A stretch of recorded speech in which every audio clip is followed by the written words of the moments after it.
Hi, good morning everyone. This is reporter Madhusudan Bhandari from ABC News channel with cameraman Deepak. Today we're going to talk about one of the famous Australian case which is Grant versus Australian Knitting Mills Limited. To discuss about this, I have three other friends, Ekta Subedi, Agya Mainali and Prakash Adhikari. Now, this case is negligence in manufacture liability in South Australia, Sale of Goods Act 1895, 58 and 59, Fact number 630, section 11, subsection 1, 2. The appellant who contract of an external origin as the result of wearing a woolen garment which, when purchased from the retailers, was the defective condition owing to the presence of excess surface, which it was found had been negligently left. It is in the process of manufacture. Claim damage against both retailers and manufacturer. Now I want you to tell us more detail about this case, Ekta. Thank you. Thank you, Madhu. I have some overview about the Grant versus Australian Knitting Mills. The appellant is a fully qualified medical man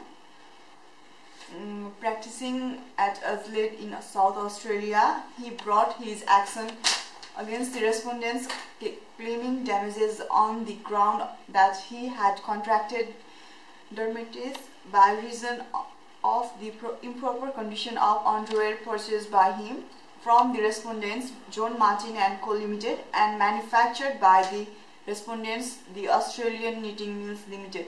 The appellant's claim was that the disease was caused by the presence in the calves or ankle ends of the underpants which he purchased and wore of an irritating chemical, namely free sulfide, the presence of which was due to the negligence in manufacture and also involved on the part of the respondents John Martin and Co Limited a breach of the relevant implied condition under the Sale of Goods Act.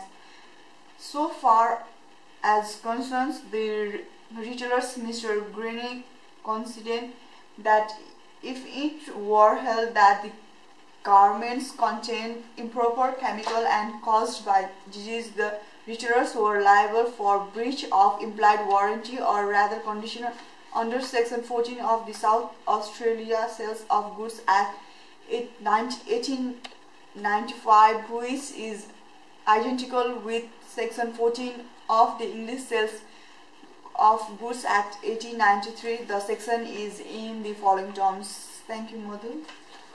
Thank you very much, Ekta. Now can you please continue these cases again? Thank you. Thank you, Madhu. Under Section 14, subject to this provision of this Act, where the buyers expressly or by implications make known to the seller the particular purpose for which the goods are required, so as to show that the buyer relies on the seller's skill of the judgment, and the goods are of a description which it is in the course of the seller business to supply, provided that in the case of the contract for the sale of the specified article under the patient's or other trade name, there is no implied conditions as to its fitness for any particular purposes, where the goods are bought by the descriptions from the seller who deals in the good that description, whether he be a manufacturer or not, there is an implied condition that the goods shall be of a mercantile quality, provided that if the buyer has examined the good, there shall be no implied conditions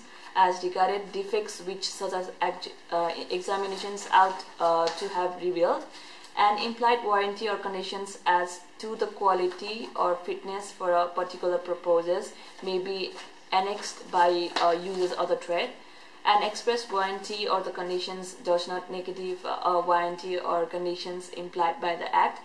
There are some sections told about us in this case. Thank you, Madhu. Thank you, Agya. Can you please tell us more thing about this case, Mr. Prakash? Okay. The second exception in a case like this in truth overlaps in its application. The first exception, whatever else merchantable may mean, it doesn't mean that the article sold, if only meant for the one particular use in ordinary course. It's fit for that use merchantable does not mean that the thing is sellable in the market simply because it looks alright. It is not merchantable in that event if it has defects unfitting it for its only proper use, but not apart an ordinary examination. That is clearly from the provision which shows that the implied condition only applies to defect not reasonably discoverable to the buyer on such examination as he made or could make. The appellant was satisfied by the appearance of the underpants he could not detect and had no reason to suspect the hidden presence of the sulfides. The garments were sellable in the sense that the appellant or anyone similarly situated and who didn't know of their defect would readily buy them, but they were merchantable in the statutory sense because the defect rendered them unfit to be worn next the skin. Pointed out that their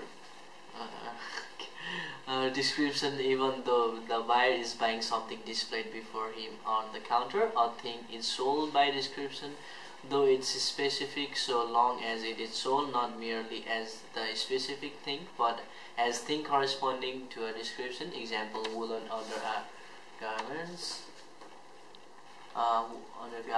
a hot water bottle, or second-hand reaping machines. To select घरि यता देखाउँछ घरि यता देखाउँछ कस्तो confuse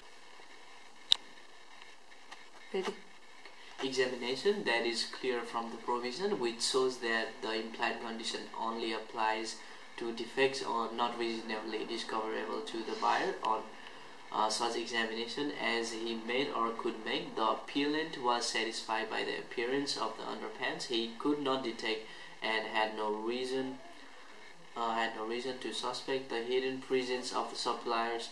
The garments were sellable in the sense that the appellant or anyone similarly situated and who did not know the defect would readily buy them, but they were not merchantable in the statutory sense because their defect rendered them unfit to be worn next the skin. It may also be pointed out there is a sale by description even though the buyer is buying something displayed before him or on the counter. A thing is sold by description though it's specific so long as it is sold not merely as the specific thing but as thing corresponding to description. Example, woolen undergarments, a hot water bottle, a second-hand reaping machine, to select a few obvious illustrations. The retailers accordingly in their lordship judgments are liable in the contract. Thank you, Manu.